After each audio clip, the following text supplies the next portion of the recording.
On May 31st, 2014, in Waukesha, Wisconsin, two 12-year-old girls, Anissa Weir and Morgan Geyser, lured their friend Peyton Leutner into a forest and stabbed her 19 times for Slenderman. Slenderman is a creature created in 2009 for a paranormal Photoshop contest on Creepypasta, and it was created by Eric Knudsen. So what happened? Well, Friday afternoon, May 30th, 2014, after school on Friday, Anissa Weir and Morgan Geyser took their school bus and went to Weir's house. There, she packed a backpack with clothes, granola bars, water bottles, and a picture of her mother, father, and siblings. Weir didn't want to forget what her family looked like after leaving for Slenderman's mansion. They then went back to Geyser's home, and from there, Geyser's father picked up Peyton Leutner from her home and took them to Skateland. They had fun and then left around 9:30 p.m. because Geyser said she was tired.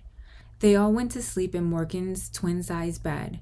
Weir woke up around 1:30 a.m. and she woke Geyser up and asked if they should kill her now. Geyser said no, it's too early. Weir returned to look at the animals, such as the hamster in Geyser's room and her cats. Weir recalls that she and Geyser originally planned to kill Leutner around 2 a.m. because it's easier to kill someone when they're asleep. The plan changed that morning. When Weir and Geyser woke up at 5:30 a.m., they went downstairs to play on the computer. Leutner subsequently joined them and they ate strawberries and donuts for breakfast. Afterwards, they went upstairs to play dress. They tried on several different outfits in Geyser's closet. Afterward, Geyser asked her mom if they could go to the park.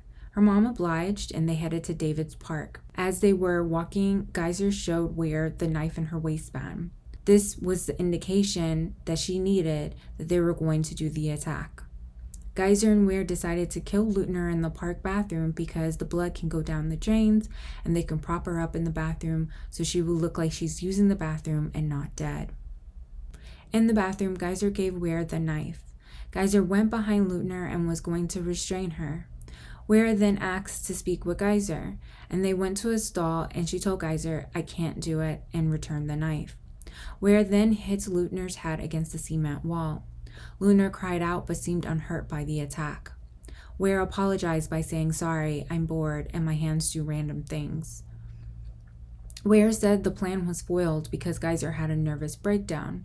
Geyser said, well, she was just singing and pacing in circles while Weir attacked Leutner because Anissa had asked her to sing. Weir then suggested they go for a walk. Geyser and Weir suggested hide and seek so they could distract Leutner. Leutner didn't want to play, but they told her she could pick the game after they played hide and seek. Leutner reluctantly agreed, and Geyser was counting down because she was the seeker. Leutner and Weir were supposed to hide, and so Weir told Leutner, you should hide by lying down face first into the dirt, and Leutner refused. So Weir jumped on her, straddling her hips. Leutner started to yell and complain she couldn't breathe, so Weir then got off of her. Per Weir, Leutner started playing with some flowers while her and Geyser disputed who should do the stabbing. Geyser gave Weir the knife, but Weir said she was too squeamish and gave it back. Geyser told Weir, "I'm not going to until you tell me to." Weir started walking away from Geyser and then told her, "Go ballistic, go crazy, do what you need to do." Geyser said, "I will when you tell me to." Weir said, "I don't care when you do." Now, after a little bit of time, she said, "Now," to Geyser. Geyser then tackled Leutner and said, "Don't be afraid, I'm just a little kitty cat." She proceeded to stab her 19 times. Leutner was screaming and yelled, "I hate you, I trusted you." Leutner tried to walk down the street but collapsed. She got up again and they didn't want anyone to see her, so Weir and Geyser led her away from the street. Leutner fell down and complained that she couldn't breathe, she couldn't see, and couldn't walk. Weir said, "Lie down and be quiet. You will lose blood slower, and we'll get you help." That was a lie. In reality, they didn't want Leutner to bring attention to them. Weir and Geyser slowly backed up and then started running away from the scene until they reached a marshy area. They continued walking and when they heard police sirens, they hid behind some weeds. Leutner, not believing the girls were getting any help, used the little strength she could to try and walk to get some help. She clung to the trees for support, eventually collapsing in a grassy area where she was found by bicyclists who called the police. The bicyclist never takes that route, but on that particular day he did, and he was able to save Leutner. Eventually, the two girls were found by deputies sitting in a grassy area. This was several hours later. Both girls were interrogated by the police separately and without parental supervision because children most often tell the truth when their parents are not present. While the accounts from both girls were similar, they varied a few times. Anissa Weir is visibly upset in the interrogation, but she is calm enough to retell the entire incident and answer all the questions without holding back. She comes across as a typical 12-year-old, innocent, misled, but nothing out of the ordinary. Weir stated in her interrogation that it was Geyser's idea. Geyser told her they would be proxies if they killed someone. Weir asked her, "Who should we kill?" and Geyser had said that it had to be Bella. Weir said she read about Slenderman in Wikipedia and she saw Slenderman, so she believed he existed, and she had told Morgan about him, and Morgan had told her that she saw him too when she was 6, so she knows he is real. She went on to say that Morgan planned the killing for her birthday because they knew they will all be together. Weir admitted she was happy Leutner survived. She also stated part of her wanted her to live and the bad part wanted her to die. A psychologist by the name of Michael Caldwell concluded Weir suffered from schizotypy, which is a milder form of psychosis in which a person has a diminished ability to determine what's real and what's not. The condition facilitated the belief she had that Slender Man is real. In her interview, when asked if she wanted to add anything to her statement, she stated she wanted to add that Zalgo, a demon, also has a proxy. The visible excitement that she had speaking about this demon speaks volumes about her mental state at the time. She truly believed in these demons and proxies, and even though she did admit that she no longer believed Slender Man existed, it was only because when she cried out for his help, after believing they had killed Leutner, he didn't show up. Morgan Geyser comes across as articulate, calm, evasive, and aware of what's going on. She seems that she's aware of not only what's going on, but the consequences, and that what she did was wrong. She even posed the question, "Am I going to be locked up in prison to rot and die?" She also stated she believes she's either going to be in prison or an insane asylum. She admits to discussing the plan to kill Leutner in December of 2013. She states they didn't discuss it again until the morning of May 30th, 2014. She said, "We didn't know it was going to be May 31st. We just knew it was going to happen on the sleepover. You have no idea how difficult it was not to tell anyone.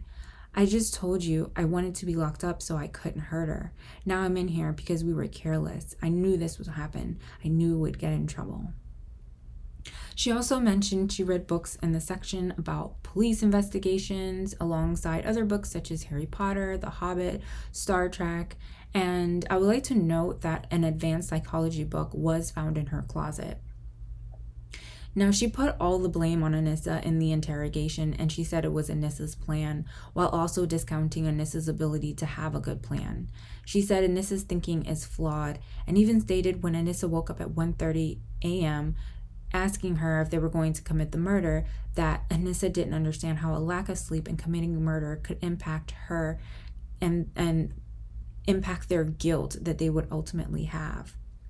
When it came to the bathroom event, Morgan again says that wasn't my plan and it was flawed. However, the plan to kill Leutner at her sleepover, well, since that was her idea, in her mind, it was a flawless plan. And that was her exact words. It was a flawless plan, actually. She was diagnosed with early onset schizophrenia.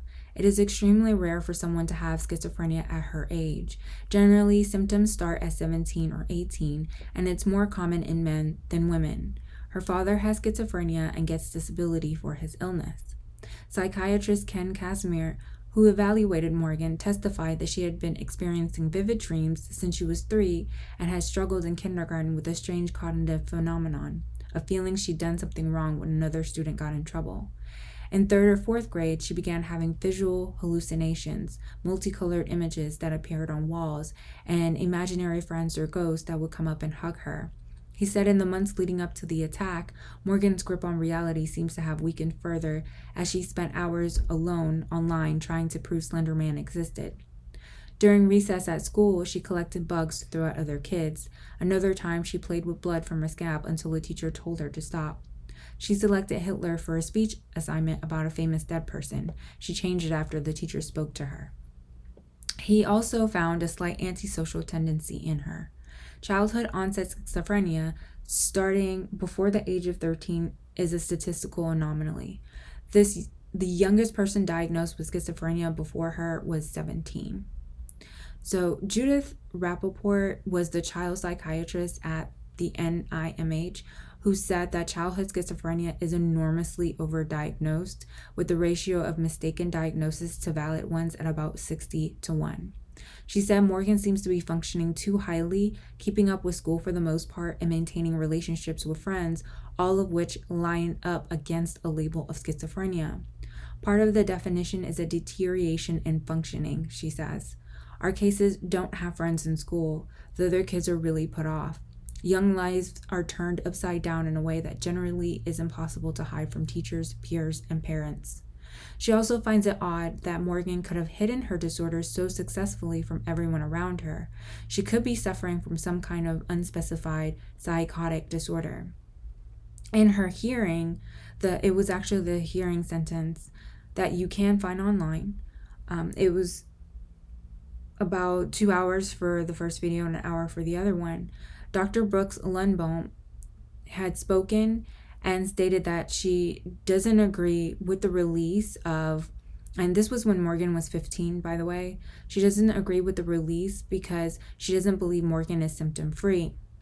She has symptomology, flashes of the events. She chooses to ignore it, and it interrupts her day-to-day function.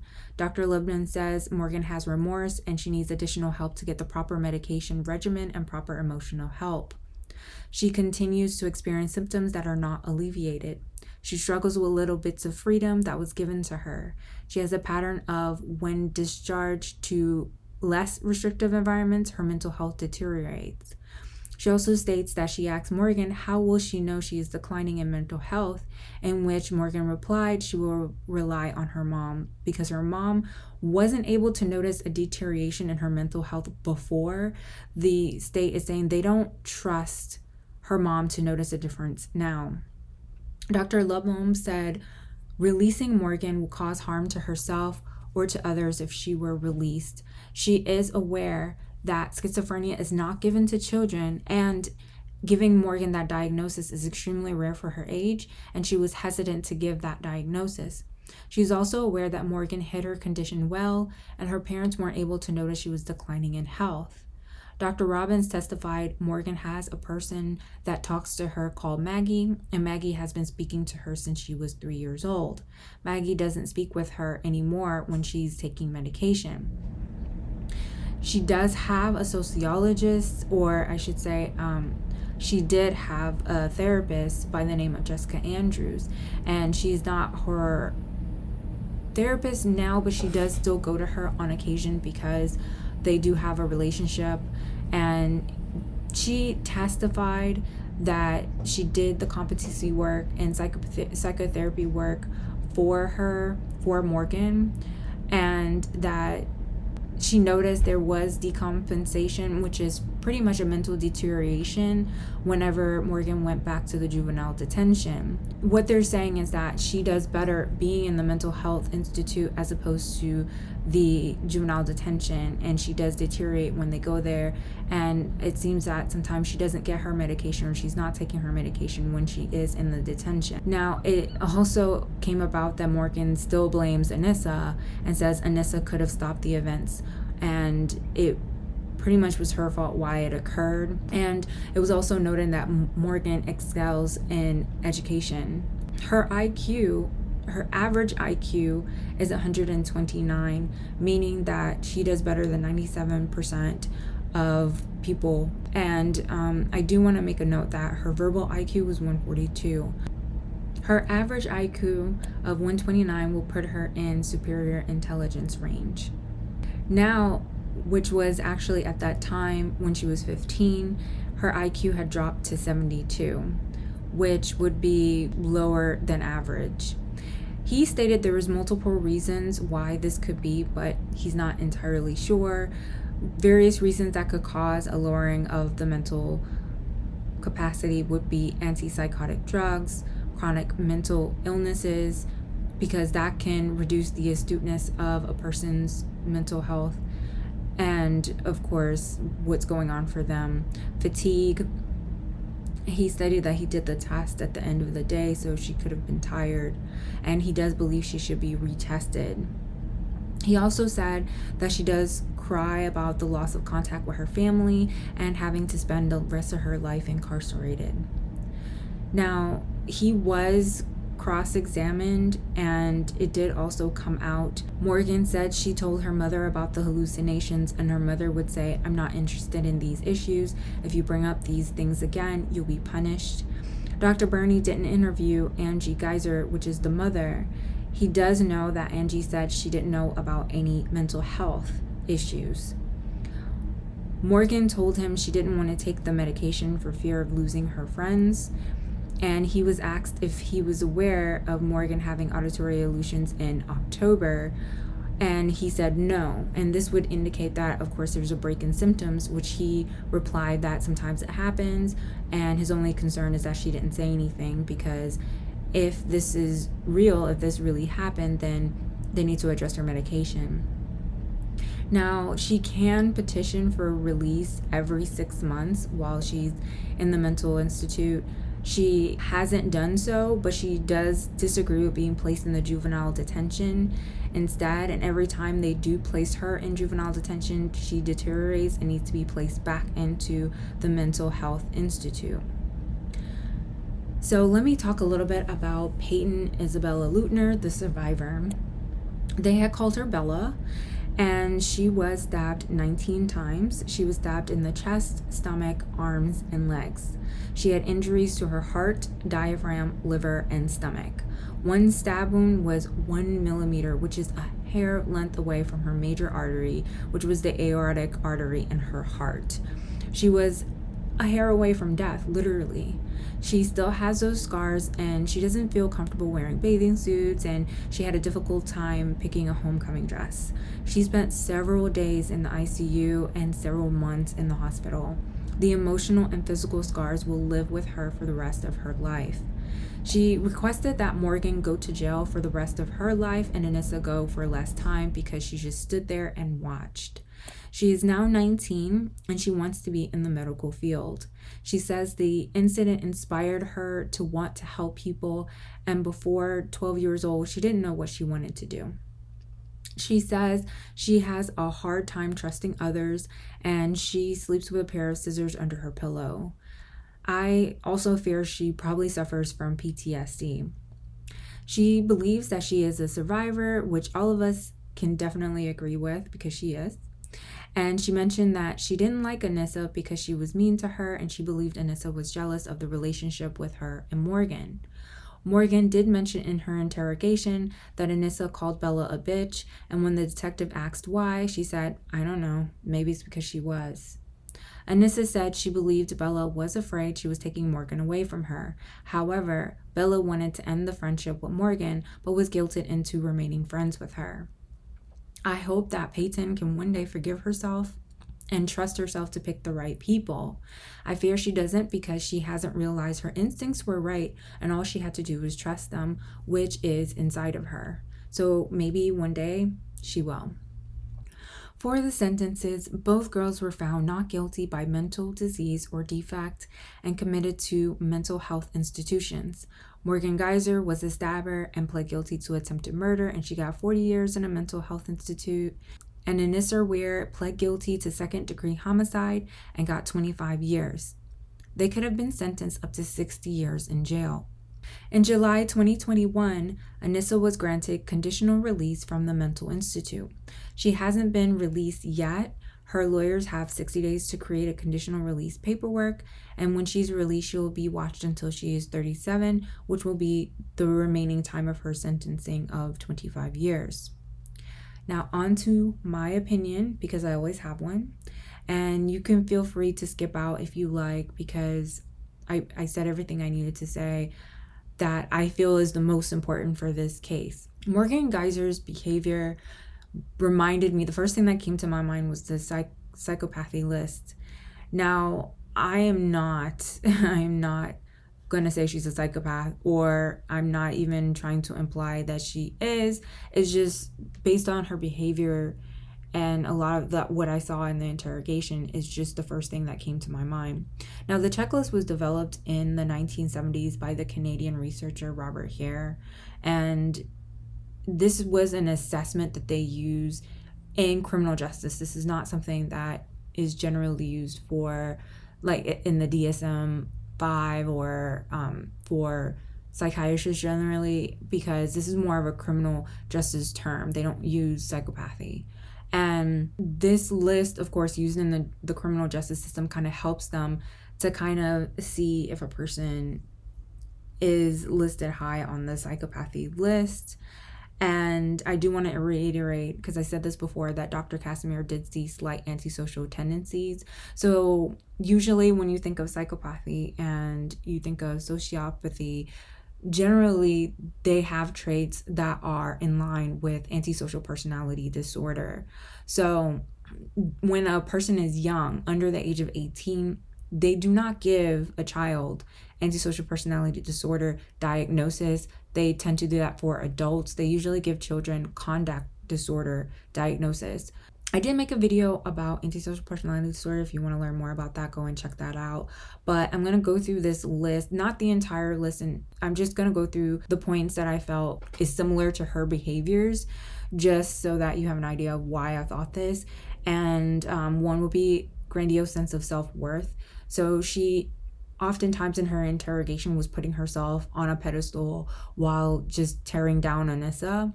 And she also fits the pathological lying. She lied often, too often. For example, she said she had no idea where the knife came from, who grabbed the knife, and who stabbed Bella first. But then she also admitted she got the knife from the kitchen. She put it in the bath. She said she stabbed Bella the most, but Anissa stabbed her first, and then she changed it to she didn't know who stabbed Bella, and then she went back to Anissa stabbed her first, and then it changed to, how am I supposed to know who stabbed her? It happened so fast. So she couldn't keep her story straight ever, because she did not want to be honest. She was being evasive. She also would skip over important parts, such as them planning to kill Bella at 2:00 in the morning. The fact that Anissa did wake up at 1:30 in the morning, and Anissa stated she woke up at this time naturally. It wasn't like she was trying to wake up at this time. She didn't set her alarm or anything. She just woke up, and since she saw it was 1:30, she was like, oh, do you want to do it now, right? Do you want to go ahead and kill her? And she did not mention, Morgan did not mention, that they initially had made this plan to do this. She completely skipped over it. Her story was they were going to have the sleepover, they went skating, came home, slept, ate the donuts and strawberries, and then they went to the park, and then her and Anissa stabbed Bella, and that's it. That was her original story. She didn't mention the incident in the bedroom. She didn't mention them trying to stab her or trying to hurt her in the bathroom. None of that was included. So she would just skip over important parts. She intentionally lied by omission. She said they woke up, went to the park, and then stab. So it was a little weird to me how she said that, but everyone's different. They like to tell their stories differently. The investigator is the one that mentioned the morning incident, and that's when she said, yes, Anissa wanted to kill her that morning, but it didn't happen. They went to the park, and then they stabbed. That was her response. The investigator then asked about the bathroom incident, because again, she didn't mention it. And then she said, yeah, they went to the bathroom and she sang songs because Anissa wanted her to do. Again, not mentioning the incident, such as Anissa trying to hurt her, and the plan was for her to stab Bella in the bathroom. But then Anissa was like, no, I don't want to do it, and gave where the knife. So at that point, I'm sorry. not where, but gave Morgan the knife. So Morgan said to herself, oh no, I don't want to do this. And that's when Anissa was saying that Morgan was freaking out in the bathroom. But again, we never got that story from Morgan. She just said she was singing in the bathroom, and she was only singing because Anissa asked her to, and she didn't see when Anissa hurt Bella. That was something that she didn't witness at all because she was singing. She also never mentioned Slender Man. When the officer asked several times, well, why did you choose Peyton? Why did you try to kill her? This was your best friend. How do you feel about this? And, questions along that line. Her response was always, it was necessary. It was never, we were doing this for Slender Man, or, my friend Maggie told me, or anything else. It was just, it was necessary, the end. And she said this several times, and when the investigator kept asking her over and over, she would keep saying it was necessary. And eventually she did get annoyed, and she was like, are you asking me this over and over to see if my story will change? And what she was just like, oh, I'm just trying to get the truth. I'm trying to make sure that I have the right information. She also said that she doesn't know why Anissa wanted to kill Bella. She, again, never mentioned anything about they were going to be proxies for Slender Man, or that they were trying to prove that Slender Man exists. None of that. She also has stated in the interrogation that she never saw Slender Man before, but she did have a dream about him. She eventually admitted that after they had went to the Walmart to wash the blood off of them, which she said they weren't originally going to do, but then she was like, oh, people are naked in the Walmart, so it's not a big deal.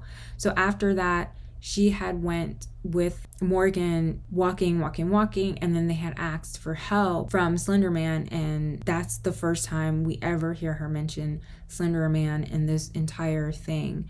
And of course, the investigator was like, okay, let me know more about this Slender Man thing. But she didn't go into any details. And actually, when the officer decided to ask her more questions about Slender Man towards the end of the interview, she did not want to talk about him. She was asking, like, why do you keep mentioning Slender Man?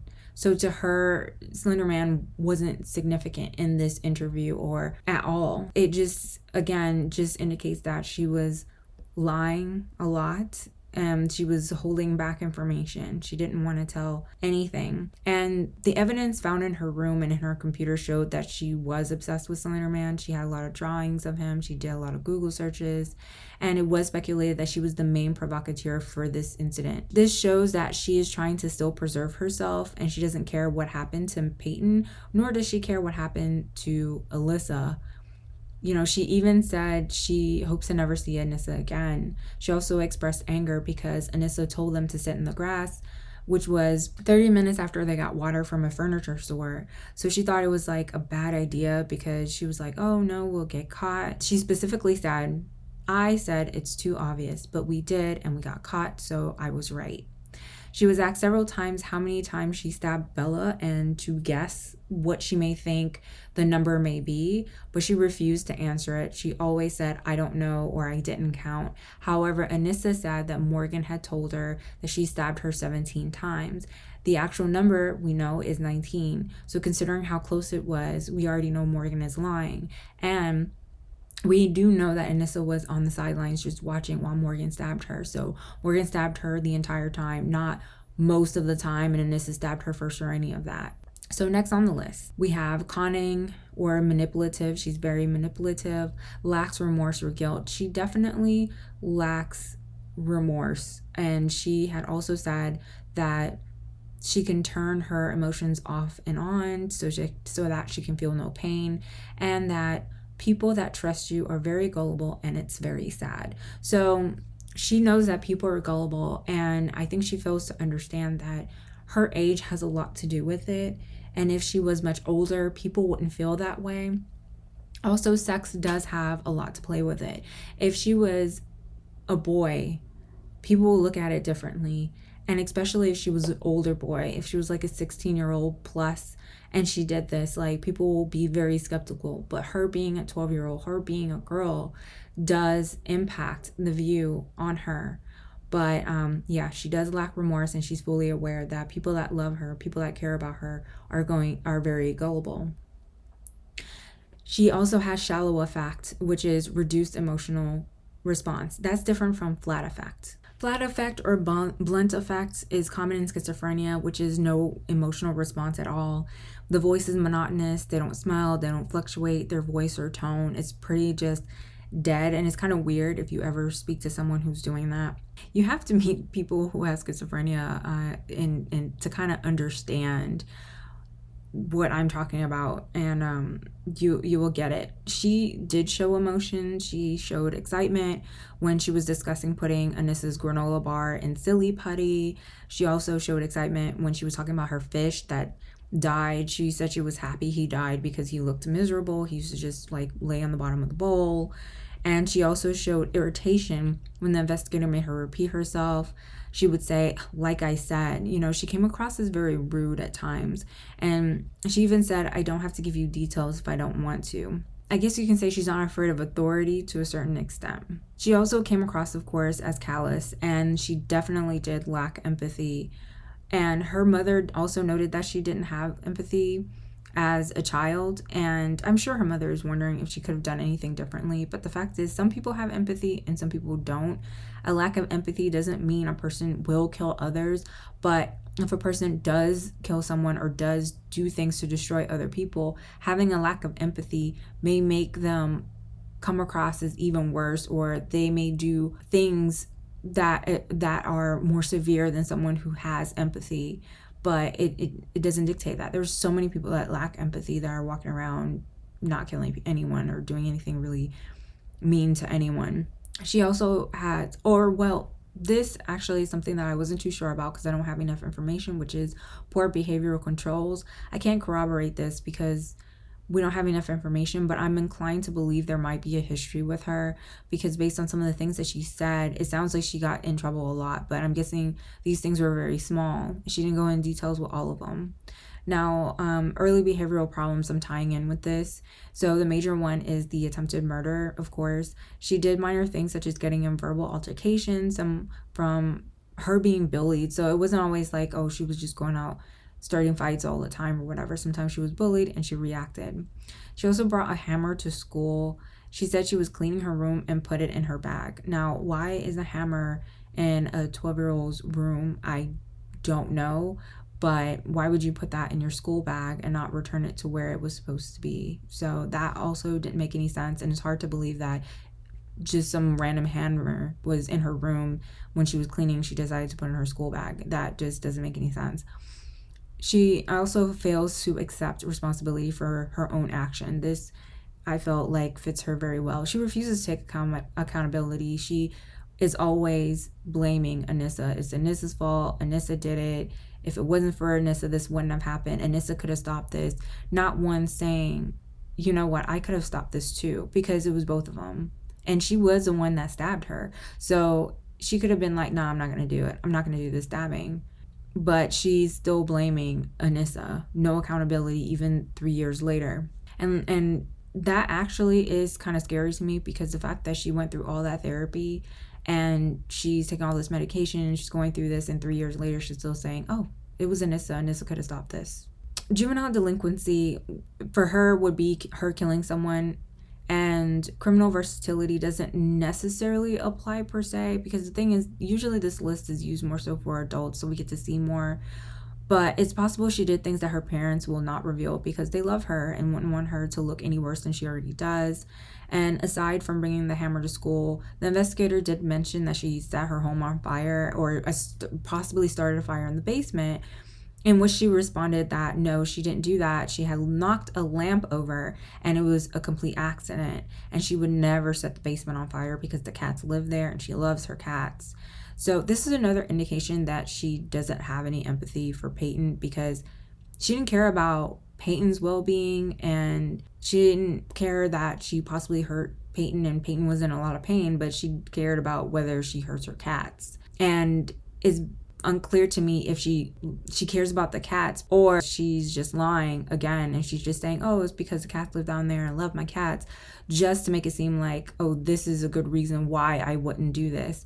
And in reality, she really doesn't care about the cats' lives either. And it's also very possible that she really did knock that lamp down on purpose, but we really don't know.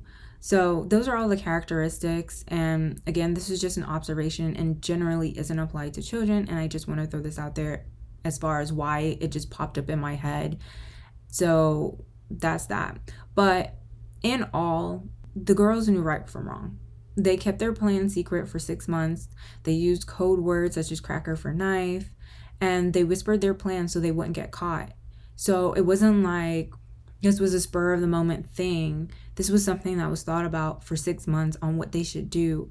And they made sure that they spoke in a way that other people, if they were to overhear them, they wouldn't understand the conversation and wouldn't tell on them because they wanted to do this. This was meticulous and calculated. Anissa was upfront about everything about their planning and what they did, while Morgan wasn't. She was very evasive. And I feel like if they were 16 years old or older, definitely if they were men, that people would view them in the event differently. I believe age biases people and prevents them from considering these girls as being a lot more culpable for their actions. And I don't think they really consider that Slenderman may have been used as an excuse when it could be very real that they weren't doing this for Slenderman. Like, maybe they do believe that they could find Slenderman and see him, but it wasn't necessarily that Slenderman told them to do this. I also wondered if Morgan was just another Ed Kepner, Amardeep Sada, or Mary Bell. And it's mostly because she has a very high intelligence. Is it possible that we are stopping a possible serial killer? Could this be a serial killer in the wait? Another thing is, does she really suffer from delusions, or did she trick the system? Is she using the information that she read in her psychology book? And if she suffered from delusions, how was she able to hide it so well and then function normally? To me, that would indicate a high level of deception to come across as someone normal. And I'm saying this because it's like I have seen people with schizophrenia, and when they're not in their severe psychosis, they still come across as very strange. You don't really want to be around them. And two, on top of that, how would she know what is or is not normal to be able to pretend that she is? My feelings about this is just different, of course, having been exposed to people with schizophrenia and seeing them saying the wildest things and believing wholeheartedly in it, and even believing that, they don't need their medication because there's nothing wrong with them. It's us. We just don't see what they see, and it's all us because they believe so strongly in it. They don't attempt to cover up their beliefs because they believe it's real, because for them, in their mind, it is real, and we're the ones with the problem, not them. So with Morgan, we have to believe that she saw these delusions, believed in them while recognizing they aren't real, and she pretended they didn't exist. Do you believe in your delusion if you have the foresight to know to hide them? And what level of deception does that involve? After watching the interrogation, watching the documentaries, and reading so many articles, in my opinion, I just feel like Anissa, she does have schizotypy. She believed wholeheartedly that Slenderman existed, and she told Morgan, who exploited this belief. I believe Morgan wanted to kill someone, and Peyton was just the easiest person to kill because of proximity, and it wasn't necessarily because of Peyton itself. Like, she didn't do anything wrong. It's just that she was the easiest person, and also because she probably knows, hey, Anissa doesn't like her, and she can have a partner in crime because Anissa didn't like Peyton. And as Morgan said about Anissa in her interview, something is wrong with her thinking. So I feel like she knew she could manipulate this girl, and I think she knew that she was smarter than her. So my question as far as like their belief in Slenderman is, what was the extent of this belief? Or was it just an obsession? Because, sometimes we do have obsessions. We're obsessed with certain characters. Like, you may have a kid that loves a particular character and they want everything in that character, and if they can draw, they'll draw that character.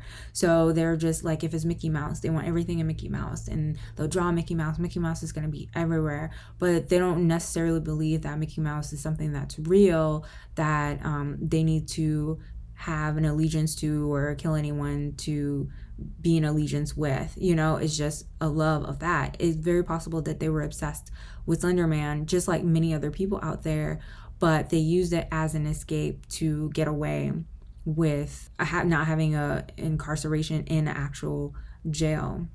Was it that they believed he exists, or they were trying to commit this murder to prove that he exists? Was it definitely he exists, or I'm not sure, this might be a Santa Claus or unicorn type thing?